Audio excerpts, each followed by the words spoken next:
The policeman on the corner is a good symbol for law. Like the policeman, law directs us in doing the right things to live together in harmony. And law forbids us from doing the wrong things that tend to destroy that social harmony. But law is more than the policeman on the corner, more than the courthouse where our laws are enforced, more than the jail where lawbreakers are punished. Law is one of three forms of social control which regulate our daily lives. Custom, what we usually do. Moral code, what we should do. And law, what we must do. Now, just how do these social controls affect us? Well, in the teen canteen in our town, we'll find part of the answer to that question. You see, the canteen is always busy early in the evening, but on weeknights the crowd thins out gradually. So when the clock approaches closing time, things quiet down in a hurry. The club has its own laws about closing, and the members obey them. After closing time, you won't find anyone there, except for the three members whose turn it is to clean up.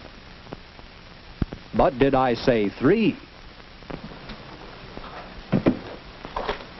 Just us, Betty? Aren't there always three on the cleanup committee? Yes. I wonder who's missing. If it's that Jack McGregor again. It is. I've heard he always ducks out early. It's bad enough with three to clean out, but only two. And he's supposed to be business manager of the canteen. You know, Betty, I'm going to bring this up at the business meeting tomorrow. I'll show that Jack McGregor. I meant to tell you, Betty, honest, Jane.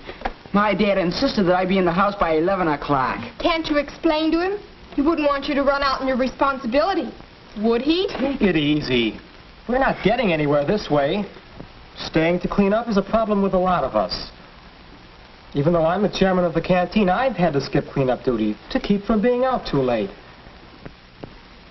Say, maybe weeknights we ought to close the canteen earlier. You'll never get anyone to agree to that. I don't know. Maybe that is the answer. Tell you what, let's meet again when we can have our advisors in to help us work this thing out. As you know, our civic association has been with you from the start.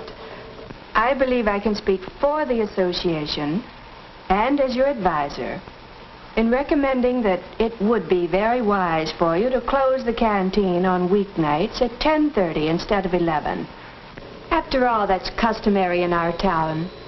The drugstores, ice cream stores, most of the places of business are closed by that time, and, well, it seems to me that you might close, too. The theater stays open later than 11. But we're not a theater. Some people may question our behavior when we keep the canteen open till 11.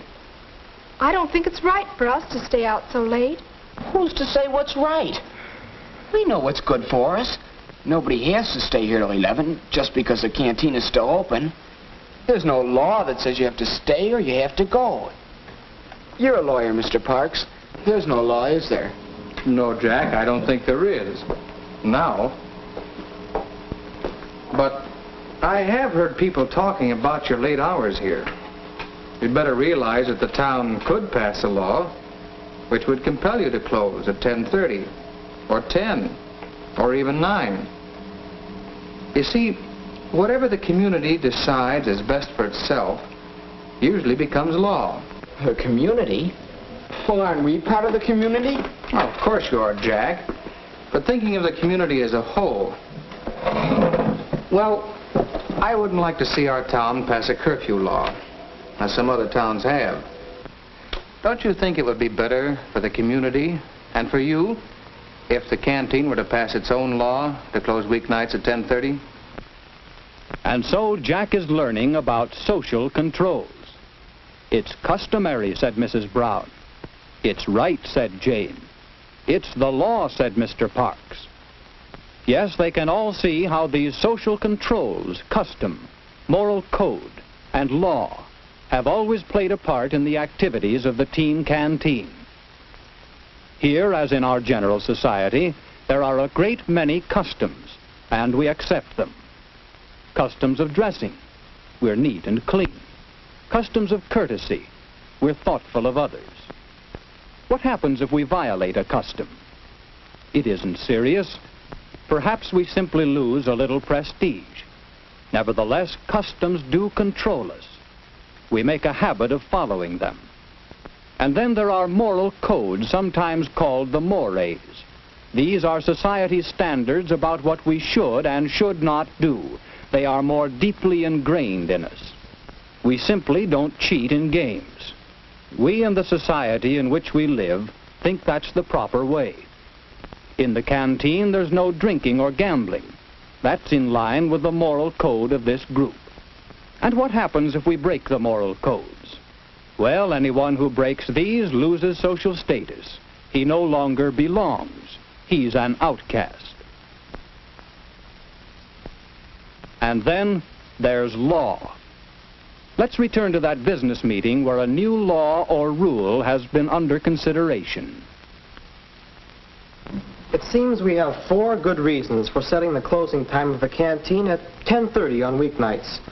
For the convenience of the cleanup committee, we need an earlier closing hour. Then there's the custom in the town. And some feel that it's not right for us to stay out late.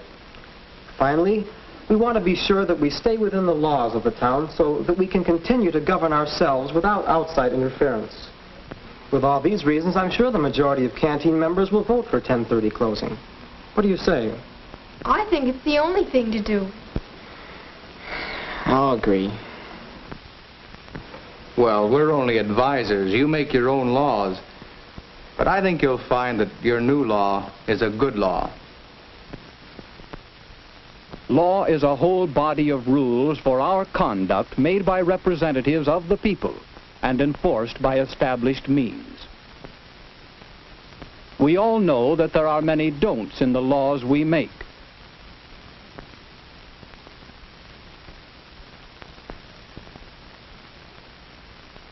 Law prohibits what the majority decide is wrong. Law directs what is agreed to be right.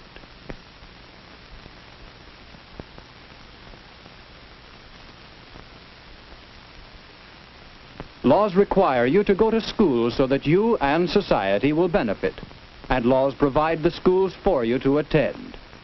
Thus, every day you come in contact with social controls, with custom, with moral code, and with law. Suppose this were you. What social controls affect you? Well, in your family, and your school, and your church. In your whole community, there are customs and moral codes which guide your actions. Many of these customs and mores are enacted into formal laws.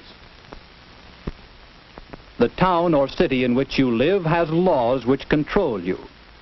There are state laws passed and enforced by state governments. And the federal government in your name makes laws which affect you. And we are hopefully working toward a still higher level of law, the law of nations united for world peace. You are guided by all these laws and controls.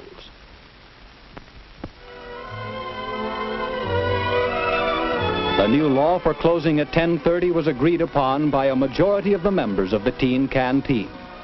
The good law because it agrees with the customs, the moral codes, and the laws of this group and of this community.